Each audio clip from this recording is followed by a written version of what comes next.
भारत माता की, भारत माता की, भारत माता की। वंदे वंदे वंदे।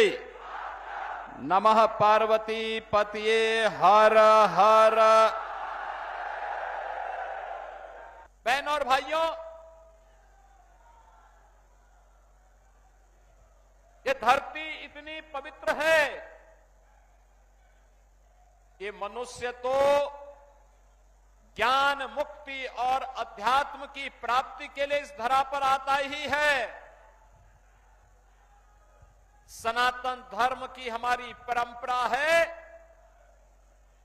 कि स्वर्ग लोक के पितर भी इसी धरती पर आकर के तृप्त होते हैं और इसलिए इस धरती को कोटि कोटि नमन करता हूं। गुरु नानक देव जी का पावन प्रकाश पर्व भी है। सभी सिख बंधुओं को भी कोटि कोटि बधाई देता हूं। बहनों और भाइयों, बिहार जिसका अपना गौरवशाली इतिहास है, मैंने जो कहा ना, आचार्य चाणक्य ने अपने नीति संबंधी सभी कार्यों का शुभारंभ इसी बिहार की धरती से किया था। ये वही बिहार है जिसने भारत को, समृद्ध भारत और भारत को स्वर्ण युग की ओर लेकर के गया था। एक समृद्ध ऐतिहासिक पृष्ठभूमि जिस बिहार की हो, एक से एक महापुरुष जिस बिहार ने दिए हो, देश के अंदर आजादी की पूरी लड़ाई में बिहार बढ़ चढ़ करके भाग लिया, जिस बिहार ने देश को पहला राष्ट्रपति डॉक्टर राजेंद्र प्रसाद जी के रूप में दिया हो, जिस बिहार ने लोकनायक जयप्रकाश नारायण को दिया हो और जिस बिहार ने जननायक कर्पूरी ठाकुर को दिया हो, वह बिहार अपनी पहचान के लिए क्यों मोहताज हुआ? बहनों और भाइयों, पहले कांग्रेस ने, फिर आरजेडी ने यहां लूटा, पहचान का संकट खड़ा किया, नौजवानों के रोजगार को छीना, अन्नदाता किसानों को बदहाल करके रख दिया, गरीबों को योजनाओं का लाभ नहीं दिया, विकास का पैसा अपने परिवार के विकास में लगा दिया। परिणाम क्या था? सब कुछ चौपट था। नक्सलवाद फैलता गया, माओवाद फैलता गया, माफियावाद फैलता गया और सत्ता के समानांतर माफियाओं की सरकार चलने लग गई। बहनों और भाइयों, जिस बिहार ने भारत को नेतृत्व दिया था, कांग्रेस और आरजेडी ने उस बिहार के सामने, उस बिहार के नौजवानों के सामने, बिहार के नागरिकों के सामने पहचान का संकट खड़ा किया। अन्नदाता किसानों को आत्महत्या करने के लिए मजबूर किया। बेटी और बहन के ऊपर सुरक्षा का संकट खड़ा किया और जब भी कानून व्यवस्था खराब होती है तो युवा परेशान होता है रोजगार के लिए, बहन और बेटी सुरक्षा के लिए परेशान होती है, व्यापारी अपना व्यापार समेट करके पलायन करता है, बाहर का कोई निवेशक नहीं आता है और परिणाम होता है विकास बाधित हो जाता है।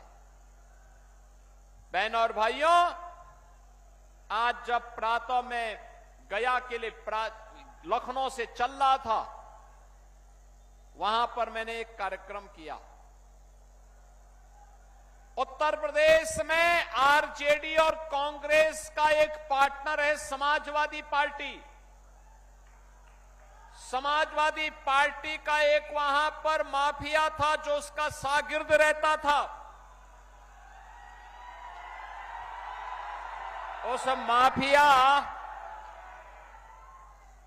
उस माफिया ने लखनऊ में समाजवादी पार्टी की सरकार के समय एक नहीं, गरीबों की जमीन पर और सरकारी जमीन पर 4 किले नुमे मकान बना डाले थे। हमारी सरकार आई, मैंने पूछा भाई ये 4 किले नुमा बड़े बड़े बंगले किसने बनाए हैं? तो लोगों ने कहा कि फलाने ने। मैंने कहा भी ये तो कुख्यात माफिया है। लोगों ने कहा हां। तो मैंने कहा फिर बुलडोजर की कार्रवाई हो जाए ना। और बहनों और भाइयों, आज मुझे बताते हुए प्रसन्नता है, हमने उस जमीन को पहले प्लेन किया और फिर उसी जमीन पर गरीबों के लिए आसियाना हाई राइज बिल्डिंग बना करके, ऊंची बिल्डिंग बना करके गरीबों के आवास बना दिए गए। और आज प्रातः कार्तिक पूर्णिमा के अवसर पर जब लोग गंगा स्नान कर रहे थे, पवित्र नदियों में स्नान कर रहे थे, तब मैं लखनऊ में उन गरीबों को आवास का पट्टा दे रहा था, आवास उपलब्ध करवा रहा था। बहनों और भाइयों, जो काम उत्तर प्रदेश में समाजवादी पार्टी करती थी, कमोबेश वही काम कांग्रेस और आरजेडी के लोग बिहार में करते थे। और इसलिए इनका उपचार केवल एनडीए है। एनडीए याद करिए ना, ये लोग आपको लड़ाते थे, या आपको लड़ाते थे जाति के नाम पर। जाति सेना खड़ी खड़ी करके इन्होंने पूरे बिहार को पहचान के संकट के दौर से गुजारा था। बहनों और भाइयों, जब भी बटेंगे तो इनको तो, ये जो समाजवादी पार्टी है ना, ये आरजेडी की पार्टनर है, कांग्रेस की पार्टनर है यूपी में। इन लोगों को परेशानी होती है कि बीजेपी की डबल इंजन की सरकार नाम क्यों बदल देती है। हमने कभी नाम इसलिए बदल देते हैं जिसके नाम के अनुरूप काम किया जा सके। जैसे फैजाबाद का नाम हमने अयोध्या किया, क्योंकि अयोध्या ही वास्तविक नाम था। हमारा पौराणिक नाम अयोध्या था। भगवान राम का जन्म अयोध्या में हुआ था। फैजाबाद तो विदेशी आक्रांताओं का प्रतीक था। गंगा यमुना का जहां संगम होता है उसका नाम प्रयागराज था।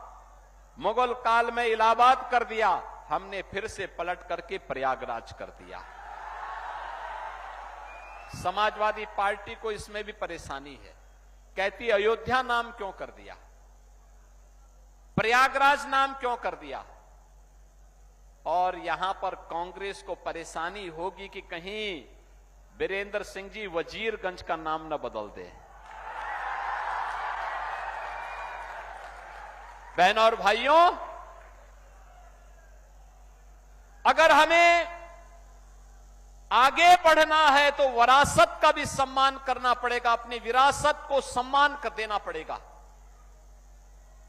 अपने पूर्वजों के गौरव पर गौरव की अनुभूति करनी होगी। और यही कारण है भारत का हर सच्चा भारतीय राम को अपना पूर्वज मानता है। याद करिए ना, कांग्रेस, सपा आरजेडी जब राम मंदिर का विरोध कर रही थी तब भी राम भक्त एक ही नारा लगाते थे, राम लला हम आएंगे मंदिर, लाठी गोली खाएंगे, यही नारा लगता था। कांग्रेस ने सुप्रीम कोर्ट में क्या कहा? कहा राम हुए ही नहीं, यानी जैसे कांग्रेस का ही खानदान पैदा हुआ है, बाकी और हुए ही नहीं। बहनों और भाइयों, ये लोग राम को नकारते हैं, कृष्ण को नकारते हैं, भगवान विष्णु को नकारने लग जाएंगे, ये हिंदुओं को भी नकार देंगे। इसलिए जब वो हमको नकारेंगे तो हमें भी इनको नकार देना चाहिए।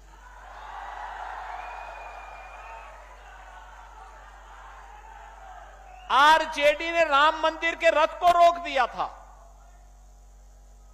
और समाजवादी पार्टी ने उत्तर प्रदेश में राम भक्तों पर गोलियां चलाकर के अयोध्या को लहूलुहान किया था।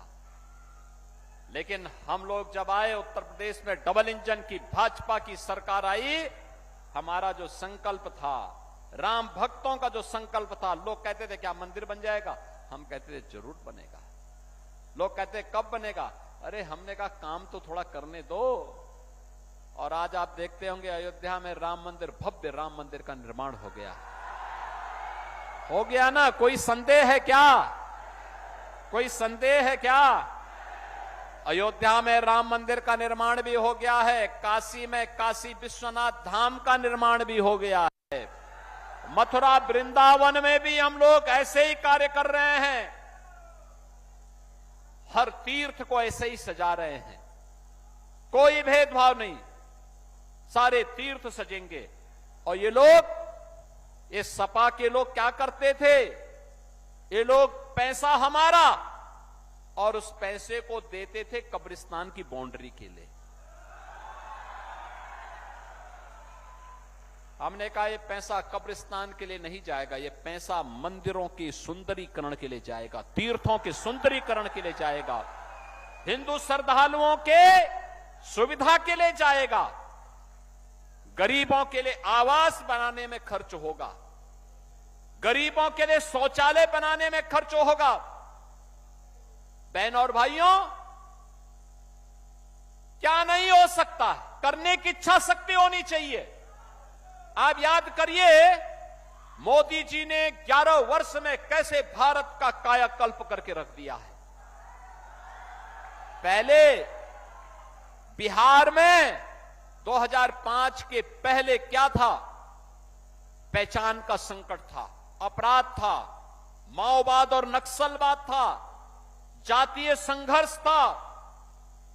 बिहार के नाम पर और उत्तर प्रदेश के नाम पर देश और दुनिया में कोई सम्मान नहीं देता था। अकेले लालू जी के शासन में बिहार के अंदर 60 से अधिक जातीय नरसंहार हुए थे, 30,000 से अधिक अपहरण की घटनाएं घटित हुई थी।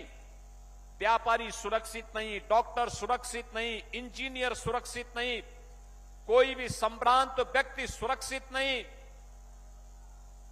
बिहार के 30 से 40% लोगों ने,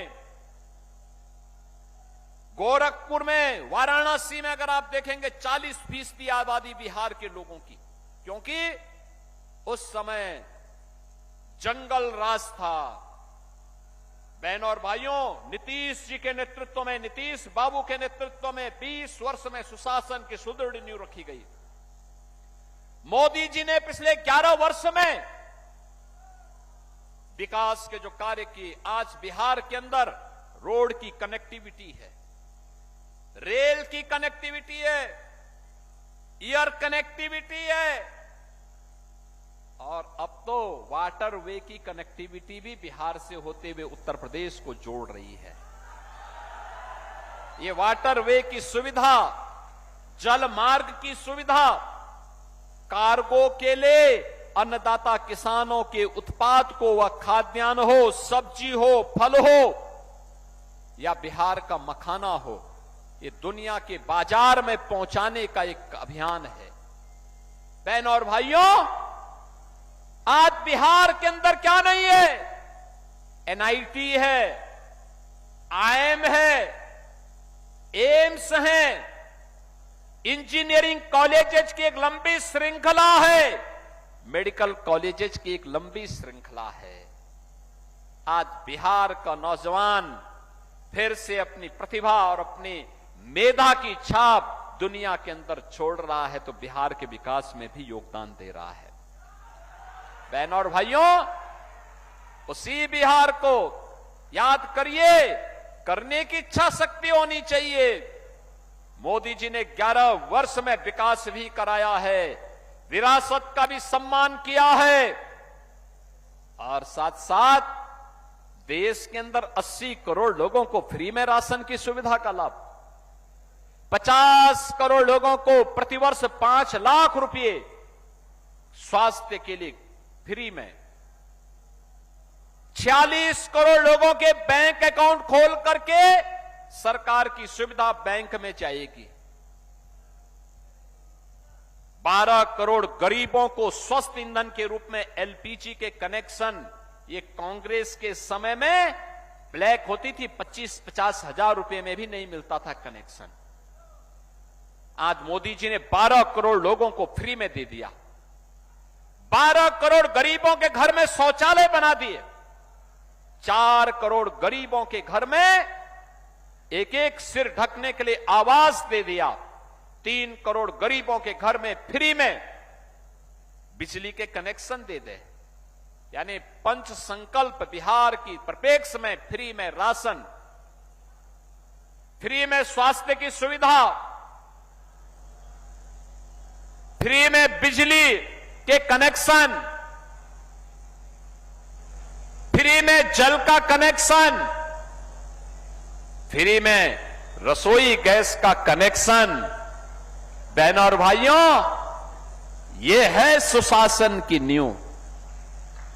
और आरजेडी के समय में, कांग्रेस के समय में, अरे ये लोग झूठे वायदे नारे इसलिए दे रहे हैं, इसलिए बोल रहे हैं, जिससे पहले चरण में तो इन्होंने खाया पशुओं का चारा, अब गरीबों का राशन हजम कर जाएंगे लोग अगर इनको आने का अवसर मिला तो। अवसर ही मत देना, अवसर ही नहीं देना है। बहनों और भाइयों, मैं इसीलिए आपसे अपील करने के लिए आया हूं। भारतीय जनता पार्टी और एनडीए ने आपके लोकप्रिय विधायक के रूप में श्री बीरेंद्र सिंह जी को फिर से प्रत्याशी बनाकर के आपके बीच उतारा है। बहनों और भाइयों, लोकतंत्र में कार्य करना, लगातार जनता के बीच में उपस्थिति बनाए रखना, और मैं तो आपसे यही अपील करने के लिए आया हूं। याद करना, कांग्रेस कितनी भी बड़ी घोषणा करे, आरजेडी कोई भी घोषणा करे, कभी विश्वास मत करना, कभी विश्वास मत करना है। याद रखना, जो राम का नहीं हुआ वो हमारे किसी काम का नहीं होगा। जाके प्रिय न राम वेदेही, तजिए ताहि कोटि बैरी सम, यद्यपि परम स्नेही। याद रखना, जो राम द्रोही है वो हमारा भी विरोधी है। जो राम का द्रोही है वो आपके किसी काम का नहीं है, किसी काम का नहीं है।